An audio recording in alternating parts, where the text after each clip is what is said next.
Well, hello, and thank you for joining me today. Today, we're going to talk about a topic that is on the lips of many people today, and that's how sugar is making you fat and sick.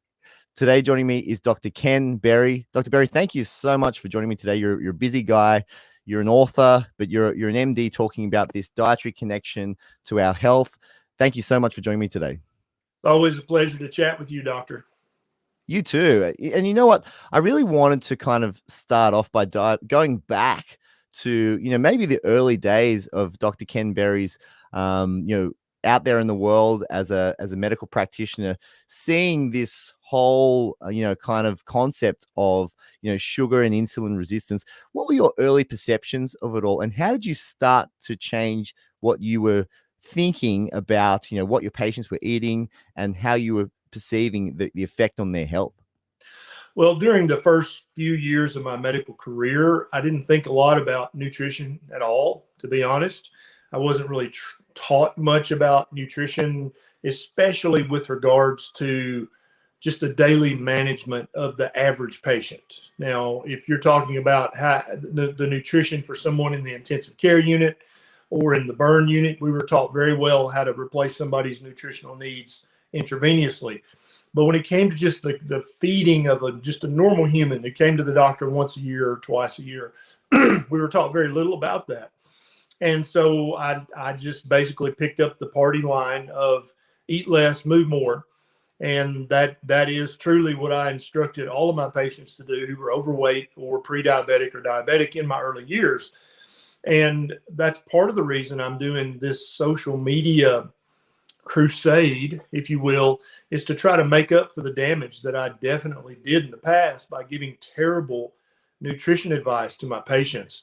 And so the average person who was overweight and pre-diabetic, when they would come to my clinic, I would tell them to join Weight Watchers and join the gym. You just need to exercise a lot and try to eat less, and then continue doing that for the rest of your life. And that should help you with your blood sugar issues and with your weight. And, maybe with blood pressure too, who knows? We'll just see how it works. And that never seemed to work. As you may be aware, I would see the same patient again in 3 months or 6 months or a year. And they had always gained a few pounds. And they would say, yeah, I went to the gym a few weeks and I tried the Weight Watchers, but I didn't like the food, or it wasn't enough food. And I just I don't do it anymore. It didn't work for me.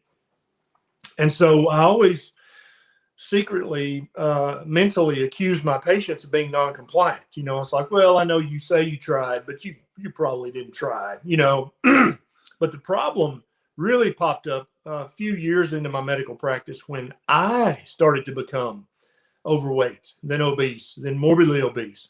And I started to become pre-diabetic and got up to a hemoglobin A1C of 6.2. Got up to a weight of 297 pounds. And at that point I said, well, I guess I need to take my own advice. So I started jogging 3 times a week, lifting some weights. I started following the American Diabetes Association diet and rechecked my A1C and all my labs and my weight again in 3 months. And my pre-diabetes had gotten worse. And I had gained another 5 or 10 pounds. And it was at that point that I had the realization that my patients were not non-compliant. That wasn't the problem. The problem was my terrible advice that I had given them, because I lived with me every day, and I knew that I went jogging 3 times a week and lifted weights 3 times a week and had stopped eating all the junk food and was eating lots of fruits and vegetables and drinking fruit smoothies, drinking lots of organic non-GMO fruit juices, eating lots of whole grain bread. I'd stopped doing all the bad things and started doing all of the good things, and I had gotten sicker. And it was that you can understand what an epiphany that was for me.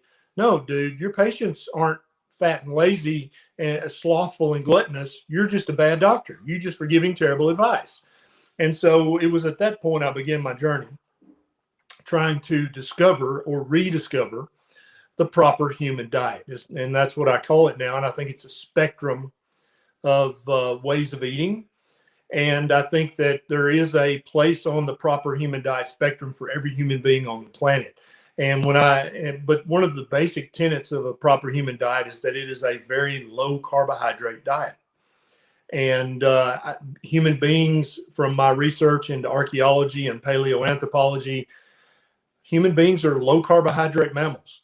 That's how we're made. That's how we're born. And if you feed us too many carbohydrates, we get fat and we get diabetes and we get fatty liver and we get high blood pressure and we get a whole list of other chronic medical conditions. So that's kind of my journey to where I am now. And we get tooth decay too. Oh yeah, absolutely. Yeah, I love the work you're doing, because I think that for a lot of people, their teeth are very important. And if you're like, oh, here's a diet that will slash your risk of tooth decay 95%. Oh, and you'll also lose weight. Yeah. And so it's like you and I have got the same elephant, but we're just describing it different ways. And I think that's a very powerful thing, to be coming at it from every medical angle that you possibly can. That's what really struck me about your work. I saw this, your YouTube channel and the topics you covered, and I could see the way you were thinking about, your patients and how their body was working, how food was impacting their life. And it just struck me as the exact same approach that I was seeing in the practice. And it's just good common sense. And you mentioned kind of the paleoanthropology side of it, and going back into the history of, where our ancestors came from. What took you into that road, and what were some of the kind of the first kind of, bodies of literature that kind of opened your mind to thinking in this different way, that, humans have this, somewhat, kind of categorized way of eating? Yeah, well, you see the vegans talking about all the time that human beings, we're not built to eat meat because we don't have fangs and claws. And, so obviously we're not supposed to be meat eaters.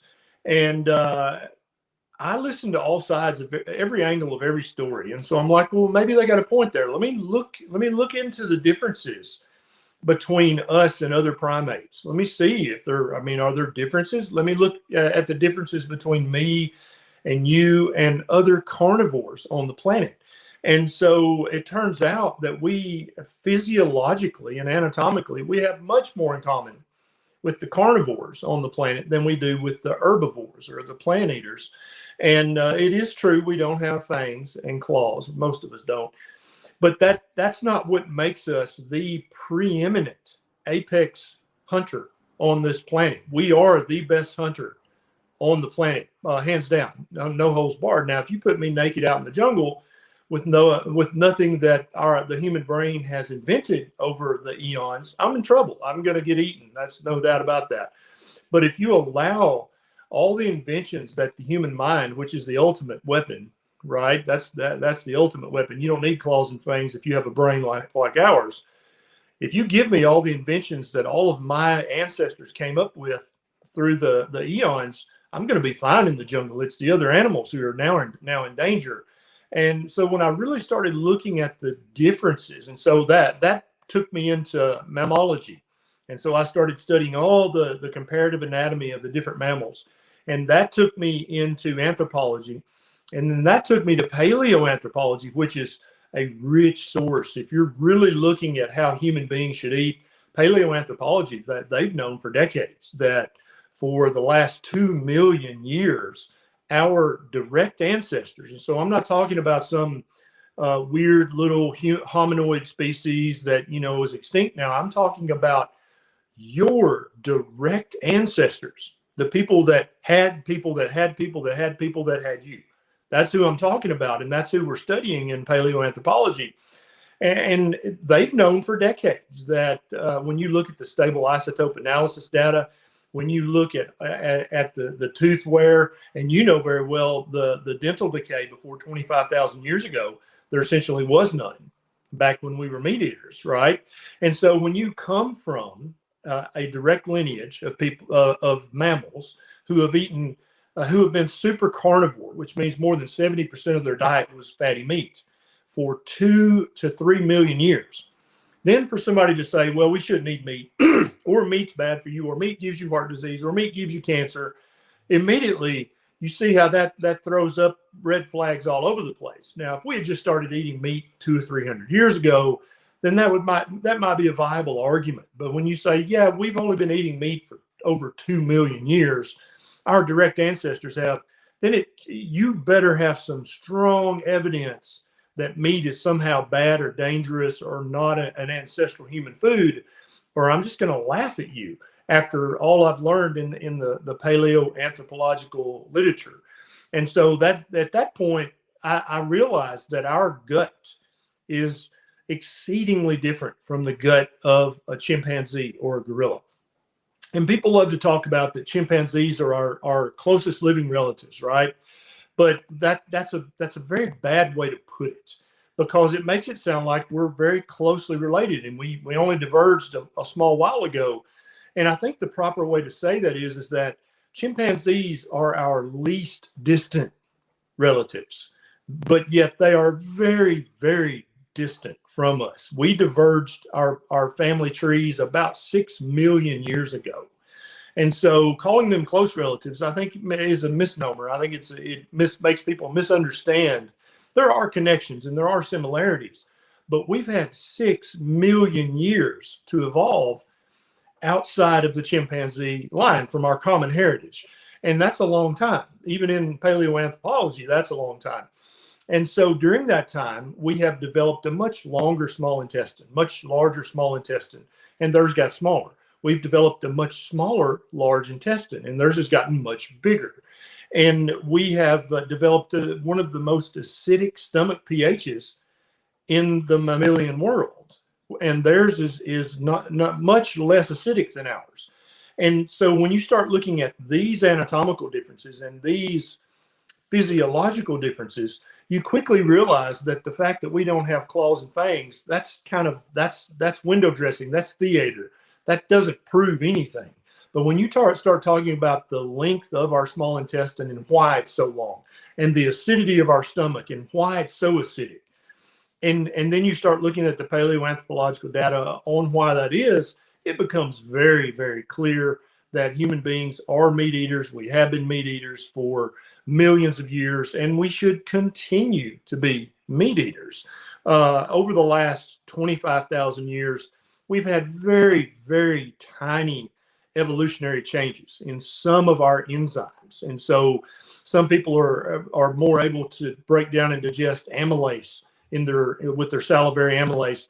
Some people are able to tolerate the lactose in milk now, whereas the majority of people on the planet still cannot tolerate lactose.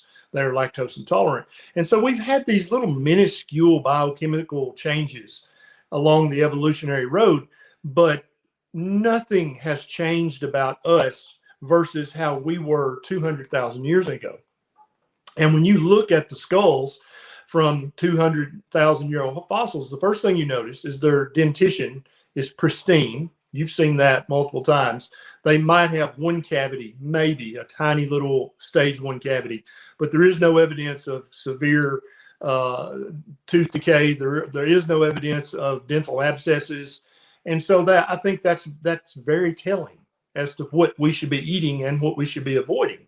Whereas if you look at a human skull from 10,000 years ago, after the agricultural revolution, or as some people say, after wheat had domesticated us, then you can see that their mouth is rife with tooth decay. And you can see evidence of dental abscess. You can see evidence of very poor tooth enamel formation. You can see all this stuff. And that's when we were eating lots of grains. And you have to remember, 10,000 years ago, there was no sugar. There was no refined grains. There was no vegetable seed oils. They were just eating lots of grain. But it was emmer wheat. It was the oldest, most ancient forms of grains. A lot of people want to blame a lot of our modern problems on the modern dwarf wheat. And I think it's probably it's probably more bad than emmer wheat. But all you have to do is look at the dentition and the remains of Egyptians from 4,000 or 5,000 years ago, or anybody but who has lived more recently than 15,000 years ago. And you can see the destructive effect of grains on the human mouth and on the human body.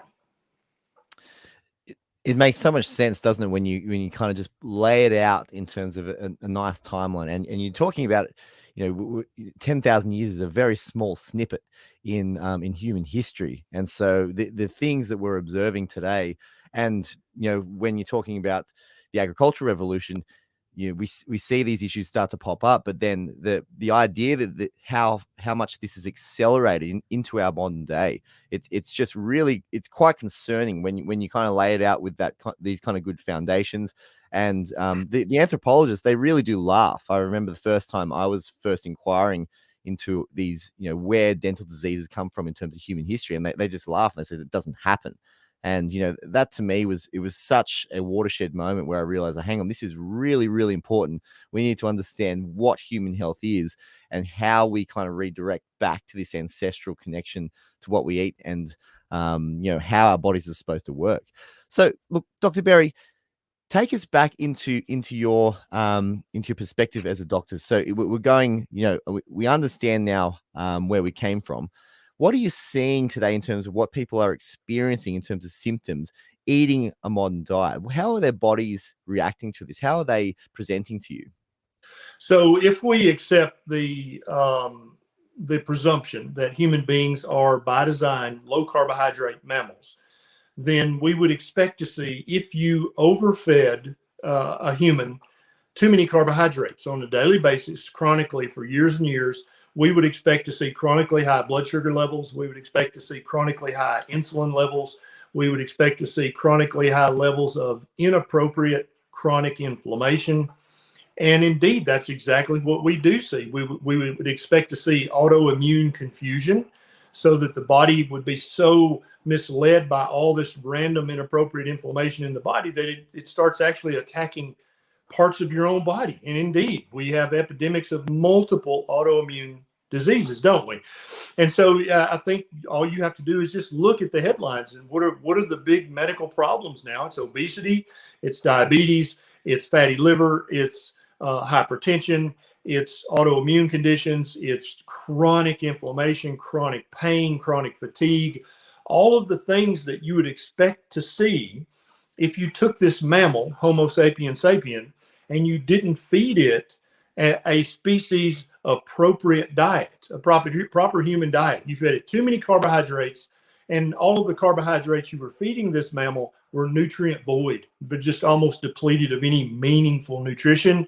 You would expect to see terrible dentition, obesity, terrible diabetes that leads to just disastrous complications. That's exactly what you would expect to see. And in fact, that is what we do see. It's so plain as day, isn't it? When you kind of you just lay out the history, and then you it really opens your eyes when you think about what we're experiencing today. Yeah. For the audience that are just trying to get their head around what insulin and sugar actually does to the body, because this was a big kind of learning process for myself. Probably about 10 years ago, the idea of the systemic effects of sugar were really kind of bursting out. Whereas in dental school, we were taught, the effects in the mouth, and, dentists were trying to tell people about this, but we couldn't really explain the systemic effects of sugars and simple carbohydrates. Can you explain what insulin is and what happens when we eat sugar, more frequently when we should? So insulin is a hormone that is secreted by the beta cells in your pancreas. And it's a good hormone. It has hundreds, if not thousands, of functions in the human body. But two of the main functions that it performs on a daily basis is blood sugar management and fat management, whether you store fat or burn fat. That's really the two of the major jobs that insulin does in your body. And so when you eat a very low carbohydrate diet, say you have some minced beef and some broccoli, then the carbohydrates in the broccoli will eventually slowly break down into sugar. And so your pancreas will have to increase its excretion of insulin just a little bit to deal with that. And then everything goes right back to normal. And so you wind up very quickly with a normal blood sugar and a normal insulin level and no inappropriate inflammation. But when you eat a high carbohydrate meal, your blood sugar is going to start to go up very, very quickly. the pancreas starts to secrete insulin in a much higher amount to pull that blood sugar back down to normal. Because when your blood sugar is high, it causes many bad things to happen in your body. And it looks like the majority of the two ways that it really causes problems is that it glycates proteins and tissues in your body, which means that the sugar actually sticks to those tissues and proteins and gums them up, or makes them get shaggy and sticky, and they don't work like they should. Then the second thing is chronically high blood sugar levels lead to chronic inappropriate inflammation. And also, so your insulin is having to stay high constantly because you're eating 3 high carbohydrate meals a day, plus you're having those 2 snacks in between because your doctor told you you'd lose weight if you ate 6 times a day, right? And so you're keeping, not only is your blood sugar spiking high multiple times a day, but you're keeping your insulin level chronically elevated in order to cope with the carbohydrate load that you're eating and the blood sugar that leads to. And so having a hyperinsulinemia is very, very unhealthy. Although insulin is our friend and insulin does many things for us, if insulin is chronically elevated, then it stops being our friend. It starts to cause a lot of problems on its own. And so the whole goal with a ketogenic diet, a low carb diet, a carnivore diet is to keep your blood sugar normal as many hours out of the day as possible, and to keep your insulin level normal as many hours out of the day as you possibly can. And there are some pills that will lower your blood sugar, and there are some injections, and there are some pills that will actually lower your insulin. But why don't we just take the more elegant solution and stop overstuffing ourselves with carbohydrates? Because that's going to fix both problems and, will obviate the need for prescriptions. Dr. Berry, there's just a few questions that have popped up here regarding insulin that I thought we'd run through, just to kind of just to cover a few points on the details of insulin, because it's such an interesting topic, and obviously we can go into any depth. But Michelle asks, is there a relation to cortisol and insulin resistance? Yeah, indirectly, there is a relationship. So if you're under chronic stress, if you're in chronic pain, if you're in chronic danger or fear that you're in chronic danger, that's going to keep your cortisol levels at an inappropriate level. And that is going to cause your blood sugar to go up. And remember what happens to insulin when your blood sugar goes up? Your insulin level has to go up to accommodate that and to cope with that. And so by that indirect mechanism, yeah, they are linked. And so chronic stress of any type, whether it's a dangerous type of stress or just an annoying type of stress, indirectly will cause you to have a high insulin level as well, which in turn will lead to all the bad things we talked about earlier. It makes sense. Yeah, the patients that struggle with stress, they seem to deal with these issues much worse than those that are steady. And this goes on to this next question. So Mary Titus asks, could mental illness be a metabolic disease caused by insulin resistance? Is there a connection to the brain there that you've seen? Yeah, there's a very exquisite connection. And so I don't think anyone in the low carb community believes that all mental illness is caused by your diet. There are definitely genetic predispositions. There's traumatic injury, but a large percentage of the mental health issues that any primary care health provider sees on a daily basis are caused in large part by the diet and by the things that are not only in the diet, but by the things that are not in the diet as well. So talking about anxiety disorders, all the different depressive disorders, OCD, ADD, ADHD, oppositional defiant disorder, all of these things improved dramatically when you adopt a low carbohydrate diet full of real, whole, one ingredient foods. And so I can't tell you the untold hundreds of comments that I've gotten on YouTube videos and Facebook Live saying, I went keto or carnivore or ketovore for my diabetes or for my being overweight or obese. But my depression is so much better now. I don't need medication anymore, or my anxiety is so much better that I stopped taking those pills, or my son's ADD is so much better that we were able to wean down and stop his attention deficit disorder prescription. It makes sense, doesn't it? Where the brain isn't getting so many messages, to flood the body with these endocrine hormones, it can actually focus on what it needs to do, and the connection to neurotransmitters in the gut. The mind gut connection, and how we influence our brain through food is just fascinating. And the other one is really interesting: the insulin resistance connection to dementia and Alzheimer's, which I've been Yes. reading a lot about, and that's really scary. That Yes. all of this takes us on this road to neurodegeneration. It really is, you can't kind of strike the importance enough with your patients, right? That this is incredibly influential on both you and your families, Yeah. not only health now, but health into the future. Yeah. And I agree with you. It is scary. But what I want people to understand is, yes, it's scary, but there's hope, because now you know the proper way to combat this, the proper way to slash your risk of ever developing any of the dementias, even Alzheimer's. And so I guarantee you there are people out there who have one or two relatives who have developed dementia, and they're scared to death, right? These are direct blood relatives of theirs, and they're like, man, I'm doomed. I'm going to get Alzheimer's. There's no way out of this because I've got one or two family members who have it already. My message is no, there's hope. Okay, you are not doomed by that. You might be at a little bit increased risk because of your family history, but you are never doomed by your genetics or your family history. If you adopt a proper human diet, which is a low carbohydrate diet full of real, whole, one ingredient, actual foods, you can plummet your risk of developing dementia later in life by orders of magnitude, regardless of your family history. Such a message of hope, and incredibly important, because the messages out there are a little bit they're a little bit doomsday, aren't they? And that you get this idea of risk, and that you're on this road, but the prescriptions you're talking about are very, very simple. So there has to be some kind of hope brought from the audience in all this. So thank you, Dr. Berry, for that.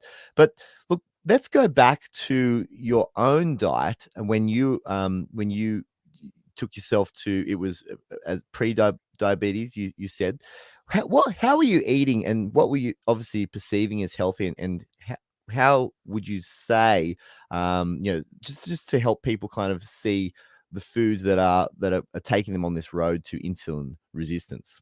So in my early adulthood, I was just eating pure junk. In the mornings, I would jump up and get a big glass of chocolate milk and crumble some sugar powdered donuts into the chocolate milk, and I would drink that on the way to the clinic, right? And so I never tried to imply that was healthy in any way. I knew that was stupid and that was junk, but it was easy and quick, and it tasted really, really good.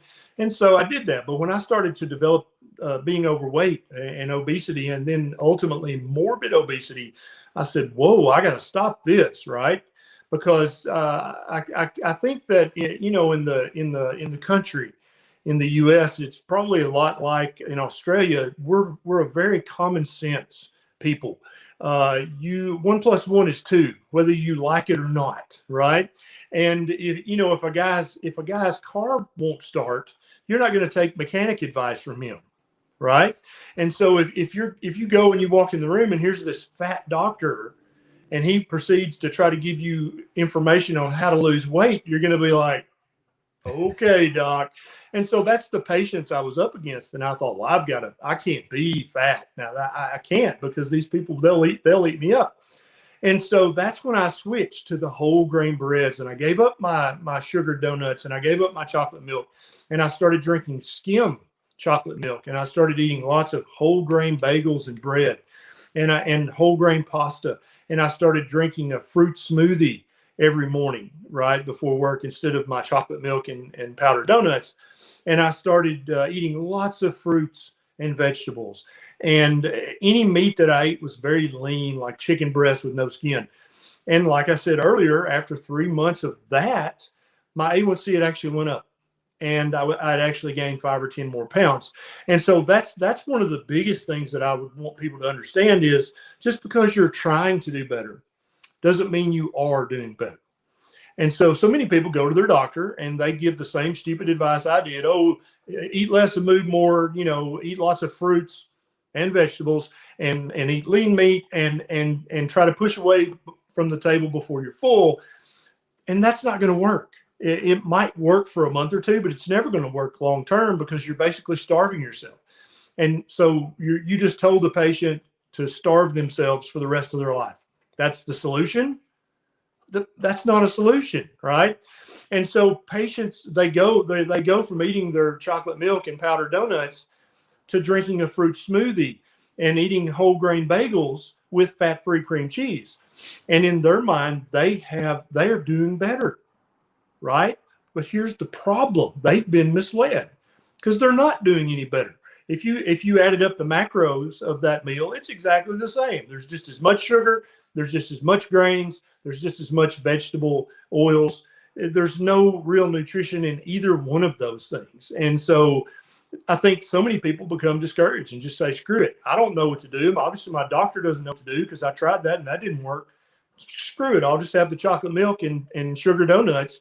And they just give up. And that's another reason I do this is so that I help people understand you were misled.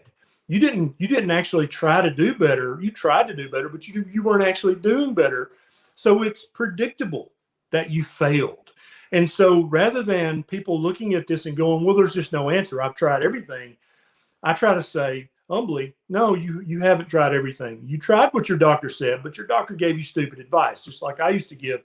Let me give you some better advice. And then when patients try and they think they're doing better, they actually are doing better because their hemoglobin A1C comes down and their weight comes down and their levels of inflammation come down and their blood pressure comes down and their fat that's stored in their liver goes away. And I think that's why we're seeing this huge explosion in popularity of the ketogenic way of eating, right? The low carb way of eating. We don't need a marketing agency because people have tried everything their doctors told them they've tried and they failed. But when they try this thing, not only is it delicious and nutritious, but it works and it works fairly quickly. And the results are sustainable and they keep getting better and better and better. And they find out, well, not only did it help me with my weight and my prediabetes, but it also helped my knee pain. And it also helped my psoriasis. And it also helped all these things, right? And so when someone has discovered something like that works and that's so powerful and that's also free, they're never going to stop doing that, right? And so move more, eat less, that's not sustainable. That's just semi-starvation. But ketovore, carnivore, that's sustainable because first of all, it's proper human nutrition. You're getting everything you need in your diet. And so every cell in your body's happy, but also you feel better and you look better.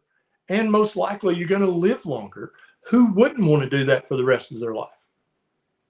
Yeah, I can really attest to that too. I always thought I was eating healthy, and through university, I was doing the whole kind of low-fat yogurt and fruit and kind of nuts, kind of, and then cereals in the morning, and I was constantly feeding through the night because I was hungry.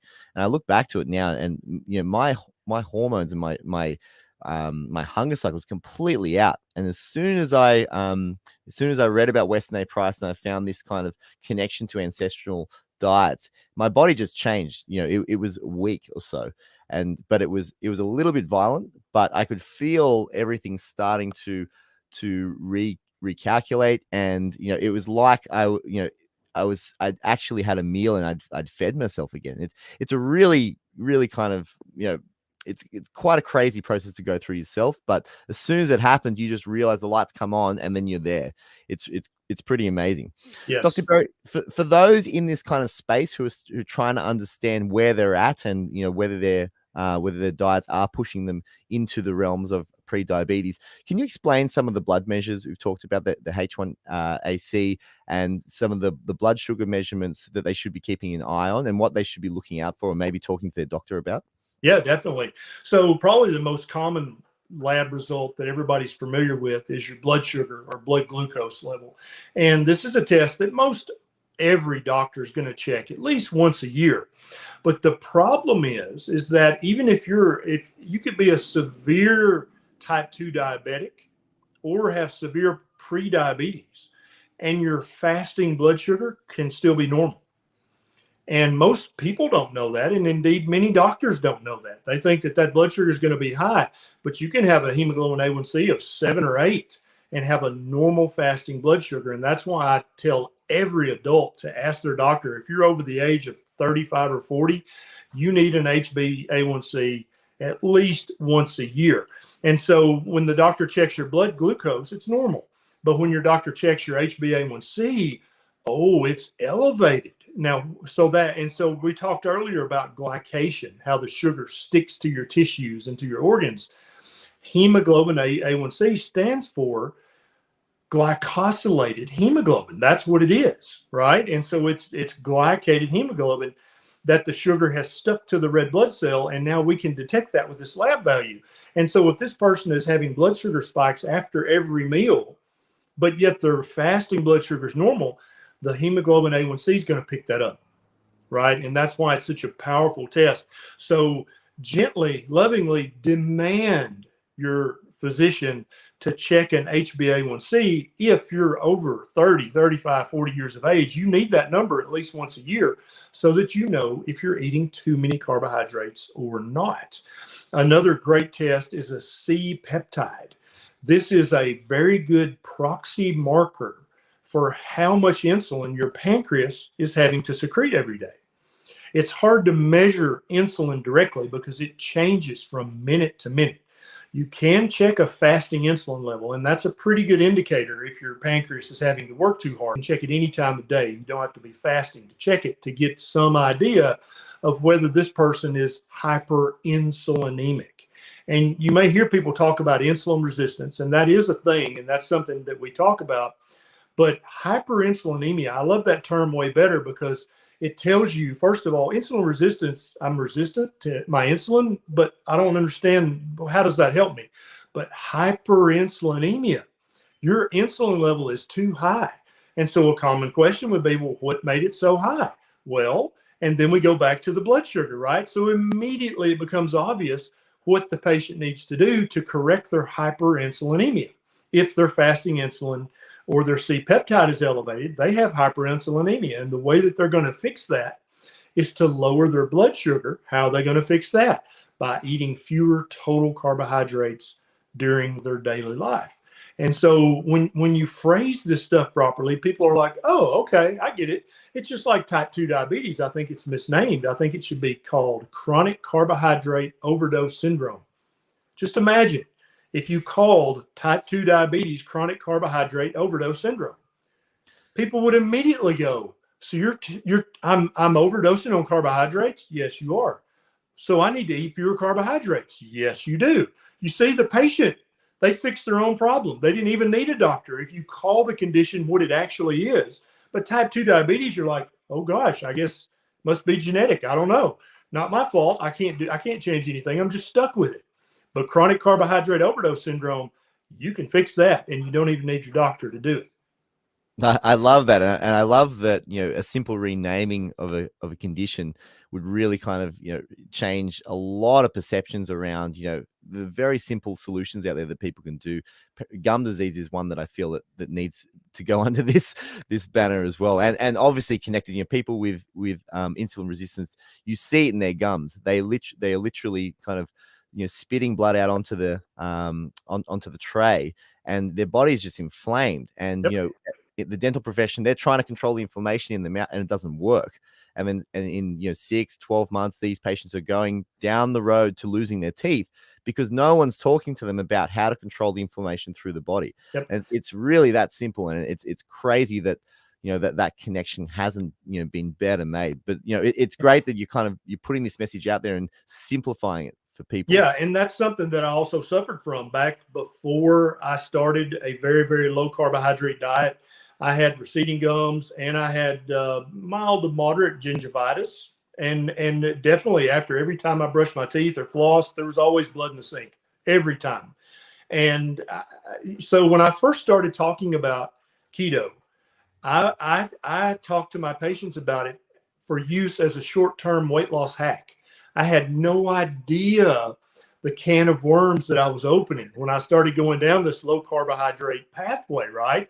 And now all the studying that I've done, and you see about 5% of the books that I own behind me on every medical and nutrition subject known to man, I finally now understand, no, receding gums and gingivitis are intimately related to the amount of carbohydrate in your diet and what that carbohydrate, first of all, the complexity of that carbohydrate. I think you're exactly right about that. So if you're eating sugars and grains, you might as well get down on your hands and knees and pray for tooth decay and receding gums and gingivitis, because you're going to get it, right? But when you remove all the sugars from your diet, both added sugar and natural, and when you remove all the grains from your diet, and when you remove all the vegetable oils from your diet, things like receding gums and gingivitis start to just get magically better. But you and I both know it's not magic, it's physiology. But back then, if you'd have told me, yeah, dude, this keto is also going to help people with their gum disease, I'd have been like, no, it ain't. That's not possible. It's just a diet for weight loss. But now I know it's so much more than that. It's fascinating, isn't it? And the connection between intestinal permeability too, and the barriers in the mouth. You know, you have connections between oral bacteria and cardiovascular disease. There's this huge intercorrelated system happening that Yep. it's just all off when your hormones and when you don't feed your body the right thing. Dr. Berry, Tanya asks, have you heard of any medical devices that will allow us to evaluate insulin levels at home? Is this something that people can do at home, or do you need to see a medical practitioner? To my knowledge, there is no home test for C-peptide or fasting insulin yet, at least not in the U.S. In the U.S., you definitely can check your blood glucose at home with a glucometer or a continuous glucose monitor. You can buy a glucometer in the U.S. without a prescription, without a doctor's order. A continuous glucose monitor, you still in the U.S. have to have a doctor's order for, or a prescription.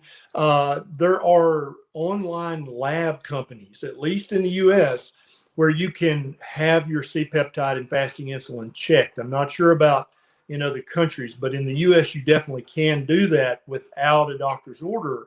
But there is no test that you can go to the pharmacy and get a C-peptide test. But here in the States, you can get a hemoglobin A1C test at the pharmacy without a doctor's order.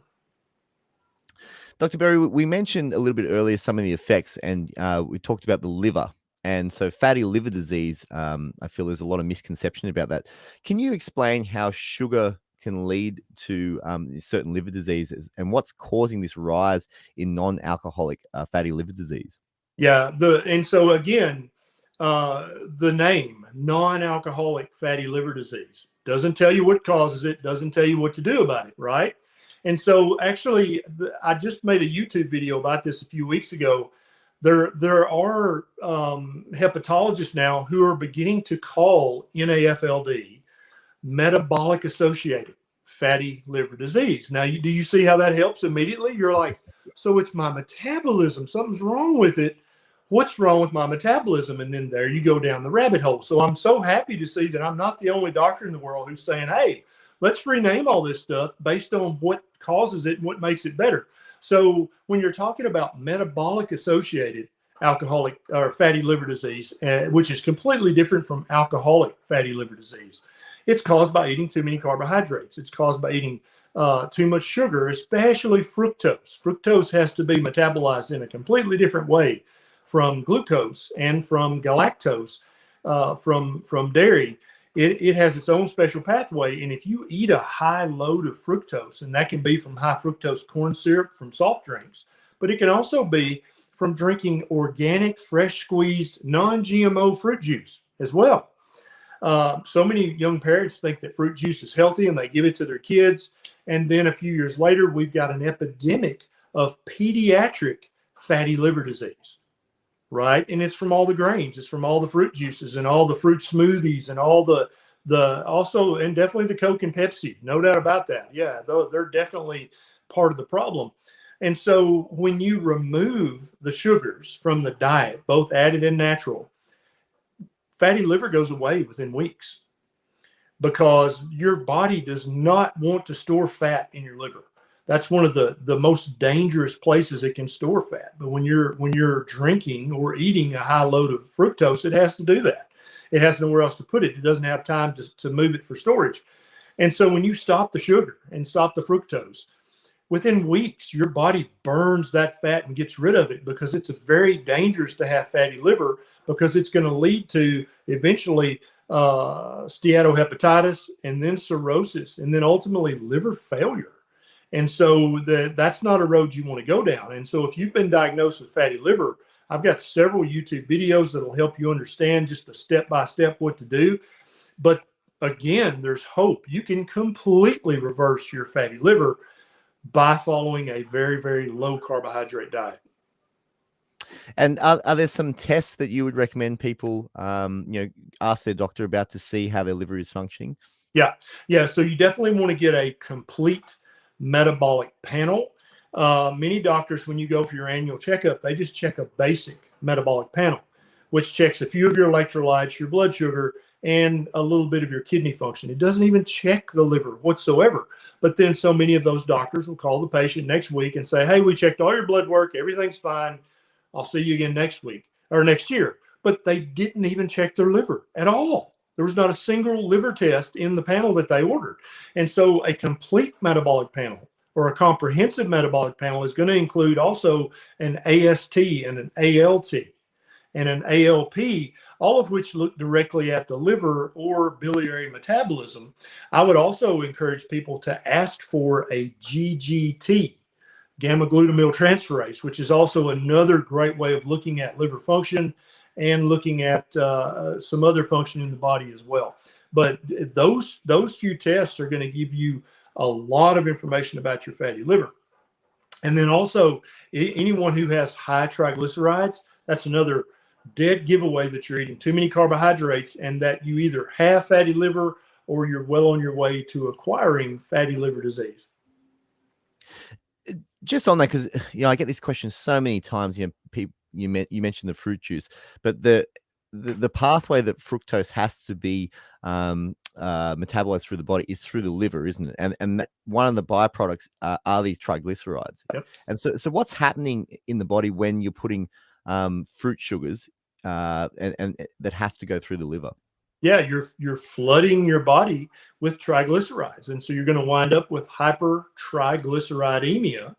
And when that's happening in the liver it doesn't have time or doesn't have the wherewithal to get that triglyceride out of the liver and store it out in your booty or your butt, and so it just winds up getting stored in the liver, which is very, very dangerous and can lead to disastrous long-term complications if you don't reverse it with a very low carbohydrate diet.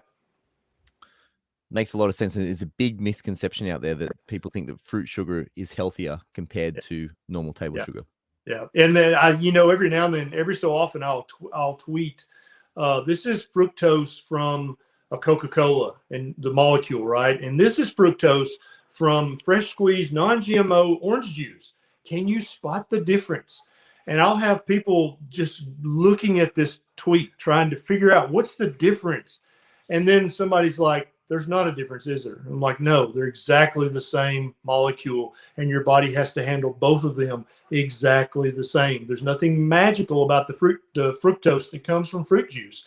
It's the amount of fructose you ingest from any source, right? From the worst soft drink to the best fruit juice. If you drink too much of that, you're gonna move towards developing fatty liver. Here in the United States, the American Academy of Pediatrics, which is in charge of caring for our children, they say that up until the age of 2, that children should not be given any fruit juice whatsoever. There's no safe amount, and that's the language they use. I made a YouTube video about this a few months back, and I was so proud of the AAP for saying it that way. And then they say up to age 6, you can have 4 ounces a day, but no more than that, right? And it's almost like we tell adults, you can have 1 or 2 mixed drinks a day, but don't drink more than that because it's bad for you. And the pediatricians are saying the same thing to parents about fruit juice. Your child can have 4 ounces, but no more. It's gonna cause problems. And then even up to the age of 18, years of age, they say that you should never drink more than 8 ounces a day of fruit juice. And I think that's too high. But I'm proud of the AAP for coming out and saying that, because you know as well as I do, doctor, there are children with metabolic associated fatty liver disease now, and that shouldn't even exist as a malady. That there shouldn't be one case of that on the planet if we were feeding our children a proper human diet. That's right. And I think you have kids yourself. And I've got a 2.5-year-old and a 1.5-year-old.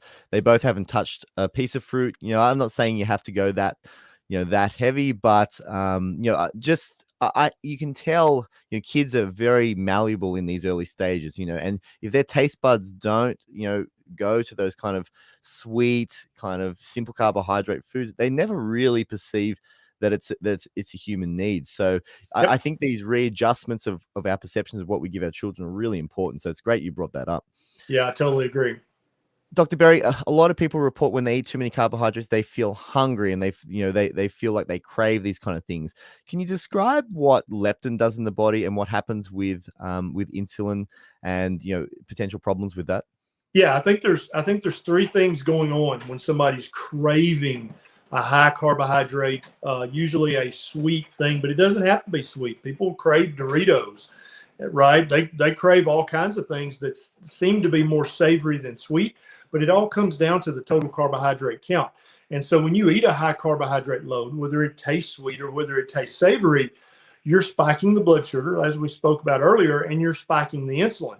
And very often when that insulin spike gets the blood sugar back down to normal, it actually carries the blood sugar too low. And then so 2 hours later, 2 hours after you've eaten that high carbohydrate load, you're feeling kind of drowsy and kind of yucky and kind of hungry again. So now you start looking for more carbohydrates to graze on. And then when you add in the leptin piece of the puzzle as well, it's a setup. And so I think part of the problem is carbohydrate addiction is a very real thing. I don't think that that's a unicorn. I think that's an actual thing that happens. It's more likely to happen in some people than in other people, just like alcohol addiction, just like drug addiction. Some people can smoke weed once and never touch it again. Other people smoke it once and they're hooked. They love it and hooked for life. Same goes for alcohol. Same goes for cigarettes. Some of us just aren't prone to be addicted to certain things. Others of us are very prone to become addicted to these, and some of us are carbohydrate addicts. I'm one. I definitely, over the holidays, if I eat too much junk in the way of celebration, I'll have carbohydrate withdrawals for a week or two, and it'd be very easy for me at that time to just fall back into the old way of eating junk and eating my chocolate milk and sugar donuts, right? But I know better than that because I know the transformative health benefits that I've gotten from doing this. So I think it's partly the carbohydrate addiction. I think it's partly the insulin drop. And then I think the leptin also plays a big role as well, why people feel like they need to eat carbohydrates every 2 hours or they're going to starve to death and die. Yeah, it really is kind of a flurry of imbalance, and then kind of I feel the same thing. I feel like when I eat too many carbohydrates, I'm one of those people that really crave it, and it might be kind of like the whether it's a bag of chips or something, and it does feel like it's a hormonal drive. Dr. Berry, for those that are looking to start to perceive how much carbohydrate is in their day-to-day life, can you kind of give us a general count on how you would describe what people are generally eating in terms of amount of carbohydrates, and then what you would kind of recommend people move to as they start to think about whether it's low carbohydrate or a keto style diet? Yeah. So the average American, I don't know about in Australia, but the average American eats anywhere from 150 grams to up to 400 grams of carbohydrate each and every day of their life. And so they'll have 3 meals with snacks in between and a bedtime snack. And that all adds up to, on average, 250 grams of carbohydrate a day. And every single one of these people can reap tremendous health benefits by just lowering, first of all, getting rid of the sugar, because there's no nutrition in any sugar or any food that has added sugar. There's no nutrition in that. Throw that in the garbage where it belongs. But if you eat under 100 grams of carbohydrates a day, for 80% of people, they're going to notice health improvement just from that one change, going from 250 grams a day to 100 grams a day. They're going to notice weight loss. They're going to notice their blood sugar's better, blood pressure's better, inflammation's better. For some people, that's the only change they have to make, is to get under 100 grams a day. Other people have to go lower. Some people have to go down under 50 total grams a day. And that sounds hard, but I promise it's not hard if you're eating the right things on a keto diet. Some people have to go down even lower, and I'm one of those people. Again, I'm the unlucky guy. I have to be as close to zero carb a day as possible to keep my weight where I want it to be, to keep my A1C where I want it to be, to keep joint pain away, to keep just, feeling inflamed and miserable. If I want all that stuff to not bother me, I have to eat as close to zero carb a day as I possibly can. And that indeed is where I feel my best health. That's where I have the most energy, the most mental clarity. And that's where I'm able to be as productive and to be as happy as I want to be, is when I'm eating that way. So the proper human diet spectrum could range from a diet full of vegetables with some sort of fatty meat, which could be seafood or poultry or ruminant animals, and lots of vegetables and under 100 total grams a day of carbohydrate. I think that's one end of the proper human diet spectrum. And then we move all the way to the other end, where you're eating almost 0 grams of carbohydrate a day, and your 100% of your diet is made up of animals from the ocean, animals from the river, and animals from the pasture. Do you think there's a need for certain people to limit high carbohydrate vegetables like potatoes and sweet potatoes? Yeah. I don't even consider potatoes to be a vegetable. They're a high carbohydrate, starchy tuber.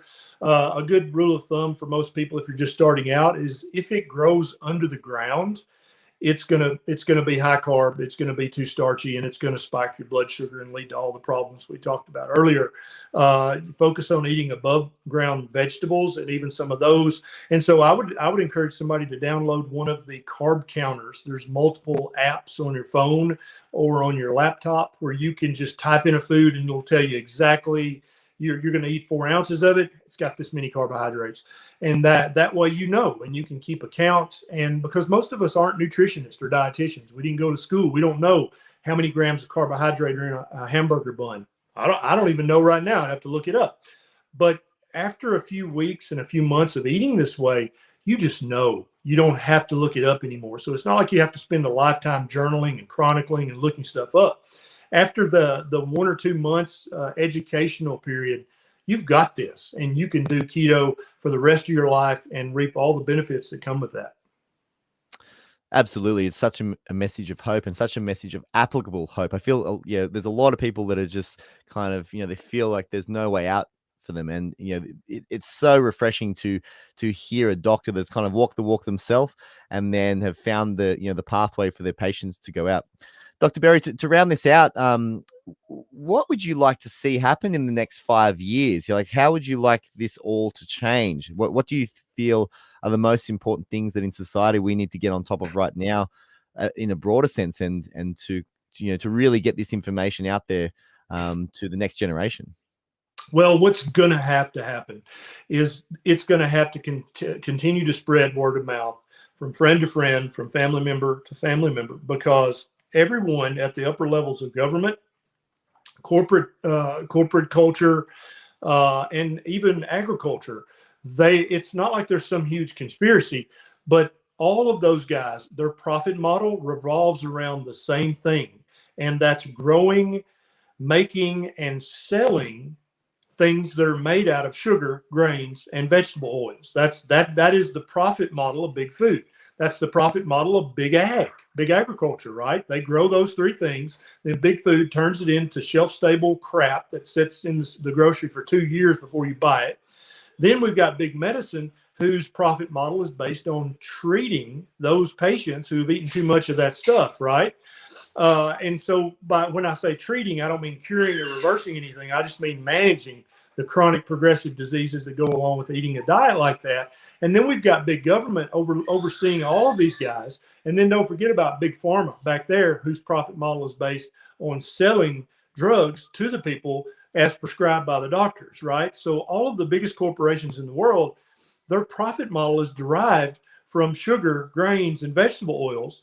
And then we've got big government looking over and overseeing all this. And we all know that this CEO is now in the government, now back out in private industry, now back in the government as a lobbyist, now back out. And so none of the guys at the top have the incentive to go on Fox News and CNN and say, hey guys, stop eating so many carbohydrates. It's bad for you. That press conference is never going to happen. And so what's going to happen is people like you and I and everyone listening to this, we're going to have to, first and foremost, fix ourselves. We're going to have to reverse our own health problems and our own obesity and prediabetes and all the other things that go along with this. And then we're going to have to help our friends. And then we're going to have to help our family members. Then we're going to have to help our neighbors. This is going to be a grassroots movement that moves from person to person. First, I fix me, then I help you fix you. That's how low carb, keto, carnivore, that's how it's going to change the world. It's not going to come from the top down because there's no profit model for that. Dr. Berry, I just want to thank you so much for spending the hour with us. There's been so much good sense, and just your story as well is so inspirational. And, I love hearing, the passion and you're really changing a lot of people's lives out there. So thank you very much for doing that and for spending the time. Where can people find you, and what have you got on the horizons? So I've got a YouTube channel. If you just go to YouTube and search for Dr. Berry and then type in whatever medical condition you have, I probably have a YouTube video about that and how you can improve it. I've got a Facebook page that I'm on. If I'm feeling snarky and bellicose, I'll be on Twitter. If I am feeling loving and gentle and kind, I'll be on Instagram. I'm all over social media because that's where the people who need help are. And that's where I have to go to help. Dr. Berry, thank you so much again. We'll have to do this again, and have Absolutely. a great day. Yeah. Thanks, Doc.